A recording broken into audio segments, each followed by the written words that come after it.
Ang dami ngang nagsasabi may bahay naman daw kami, bakit pa kami nangungupahan sa Quezon City? Kasi nga po, nandito nga po ang trabaho ni Papa Play sa Quezon City at etong bahay po namin sa Bulacan ay pandemic pa po namin ito pinagawa. Hindi pa po kami content creator ni Papa Plets na ipatayo na po namin ito, kaya ngayon iba naman ang gusto kong patayuin. Hala hindi, sobrang OA mo te. Ang dami nga rin naaangasan dito sa pinto namin dahil papag nga ito at pagpasok mo nga dito, lababo agad ang bubungad sa'yo. Ibig sabihin, maghugas ka muna ng plato bago ka tuluyang matanggap sa bahay na ito. Charis.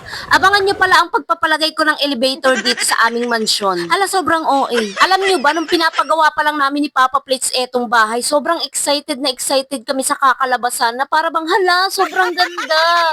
Sobrang lawak, sobrang aesthetic. Na para bang sobrang arte mo, te. Estimate nga lang namin noon ni Papa Plates 40k. Poste lang pala yan siya. Nakakaloka, ubus agad yung 40k. Bali, taas nga lang pala ito guys. Ito lang talaga yung binigay sa amin ng magulang ni Papa Plates. Tapos yung baba nga nito ay sa magulang pa rin ni Papa Plates. Bali, ang daan nga pala namin nito para makalabas at makapasok sa main door pa rin ng bahay ng magulang ni Papa Plates. May nagsabi kasi dito na bakit nasa taas ang CR. Kasi nga po, ito lang po talagang pinakataas yung sa amin. At sa mga nagsasabi po na bakit hindi namin mapaganda ang bahay, Diyos ko, hindi po ganun kadali kumita dito kay Facebook. Sobrang baba ng bigayan ngayon. Huwag niyo po kaming ikumpara sa mga content creator na nagpro-promote ng sugal. Malakas po talaga silang pumaldo kesa sa amin na lumalaban ng patas. At masasabi ko lang sa mga nanghihingi ng tulong, mga nanghihingi ng pampuhunan, halos araw-araw sobrang daming message. Iboto niyo po ako sa darating na halalan, tatakbo ako bilang kawatan. Hala si OA, may balak pang itakbo ang kaba ng bayan. Pasensya na po talaga sa mga nanghihingi ng tulong. Yung iba po hindi ko na po nababasa dahil sobrang dami nyo po. Pasensya na po dahil pinagkakasya lang po namin yung kinikita namin dito kay Facebook sa pang-araw-araw naming gastusin. So hanggang dito na nga lang guys dahil lilinisin pa namin itong mansyon tapos uuwi na ulit kami sa Quezon City. Bye bye, love you.